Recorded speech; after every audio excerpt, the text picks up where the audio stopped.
Hey everyone, welcome back to another lesson here on the channel. Today we're going to be talking about how I'm going to be scaling from $12,000 per month on Amazon to $120,000 per month on Amazon. Now, that sounds like kind of a big jump, but I'm going to be laying out exactly how I've created a scalable, repeatable process and understand the key ingredients to making a printing press for successful products. So if that sounds like something you'd be interested in watching, be sure to stick around to the end. Be sure to like and subscribe if you happen to be new. But without further ado, let's jump right into it. So we're gonna move over into my computer screen right here. And of course, we should all be familiar with this product by now if you're anywhat familiar with my channel. This is the macrame shelf, and we're not going to be spending the whole day talking about this product. I really just want to talk about the process that I've created and how I'm going to be using that to move forward. So we have this product, and really the only thing I want you to take note of right now is the fact that it has 58 5-star reviews, and all but maybe 5 or 6 of those are 100% organic. And then I'm going to take you over to another one of my products. We'll actually have to navigate right through Seller Central to get in there, because it's out of stock right now. But here's another one, right? So we have this product, and we can see this product just launched. It's another one of my products. It just launched here in June, exactly a month later. It went out of stock. You can see that's why the sales rank is going up. We have a shipment arriving, should be within the next week, of 1,000 units and better packaging. And this is this product here. And again, take note, 18 5-star reviews. So what we've done is we've focused on creating sustainability. Okay, there's a lot of sellers that you'll see jump onto Amazon, and they'll want to deliver a product that maybe gets listed quickly, but maybe it doesn't necessarily hold its spot once you get it there. So I used to be the kind of seller that would sell things like, here's a product I recently failed, something you don't hear too often, but something that just has a lot of revenue, the competition's really bad, but look what ends up happening, right? If you sell a bad product, you end up getting 2.5 stars or 3 stars.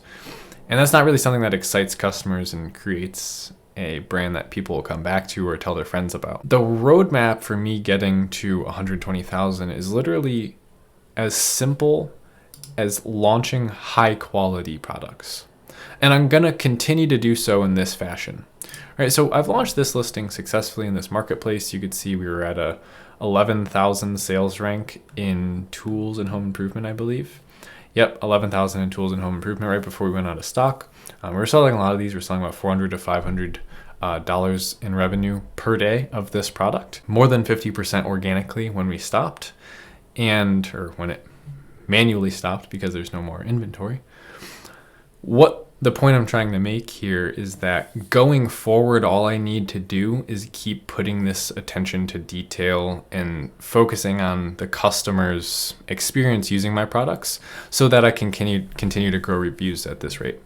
Because really, if you look at any product that does $50,000, $60,000, $70,000 per month in revenue, with even just one of those products, you're going to make up a massive part of your $120,000 per month goal that we just set. You look at those have hundreds of reviews, and they're all 5-star reviews, and they got themselves positioned in a market where now it's hard to rank, but at one point it wasn't, and they took advantage of that. So I'm going to take advantage of the markets I'm currently in. I'm going to launch not only this listing, but other variations of this listing with different versions of hardware, with a different kind of roller, with just the hardware and the hammer, with just the roller and the hammer, etc. And that's just for this one. A real example of this would be in this market where I'm launching right now as we speak, the black version of this product. I'm also spying on my competition and taking notes what's working really well in this market.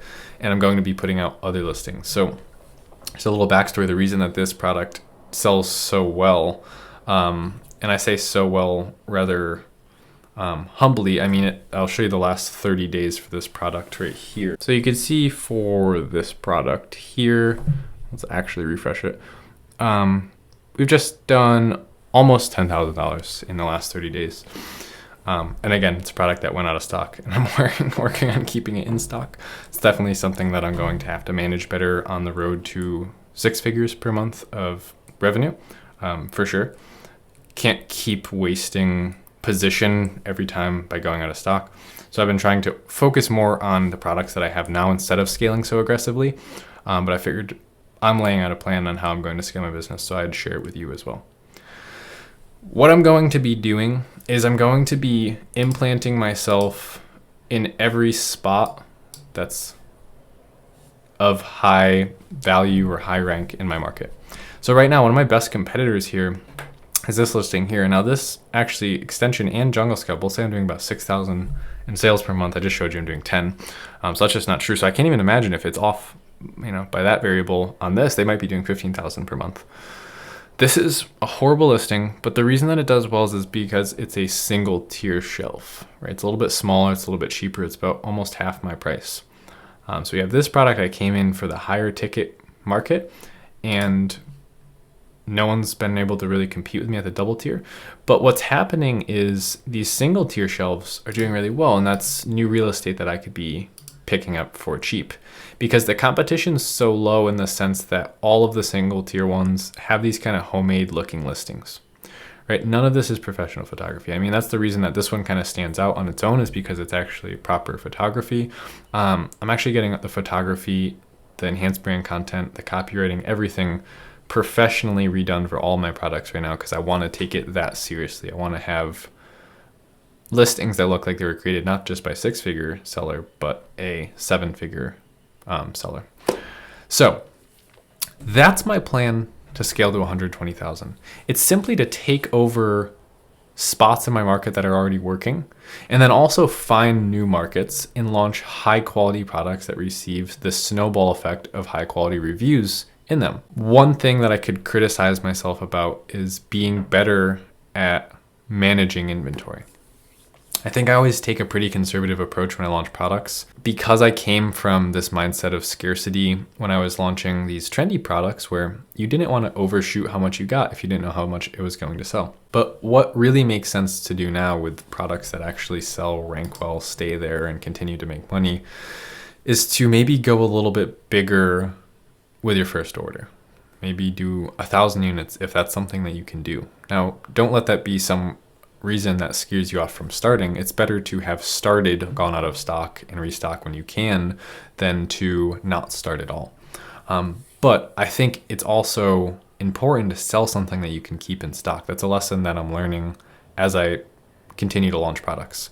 It's not just about launching more and more products. It's about keeping the ones you have in the correct position. Because I'll be honest, the first time I went out of stock, it was pretty easy to get back to the top. This time I went out of stock for a little longer. And now, it's not a bad organic position. We're down here in row 3, top of row 3. But earlier this week I was down here. I've just been slowly grinding my way back up. Now, thankfully I have optimized PPC, so I could still hold this spot profitably, which is nice. I'm not bleeding money from this situation. But it definitely shows you what can happen, right? If you had just kept this in stock, you would have still had this spot and probably the Amazon Choice Badge. That used to be my listing right there. So that's something that I'm going to need to focus on as I grow to 120,000. But I invite you to subscribe and watch me tackle this journey. Something I'm serious about doing, and I'd be happy to invite you along to watch all the lessons and the many more failures I'm sure I'll have, but also the massive amount of success I'm going to have if I keep going at this rate. So that's going to do it for today's video. Thanks so much for tuning in. I'll be seeing you again here on the channel in just a few days for another video. So I'd love to have you subscribe if you haven't already. I will see you in the next video. Thanks so much for watching. Later.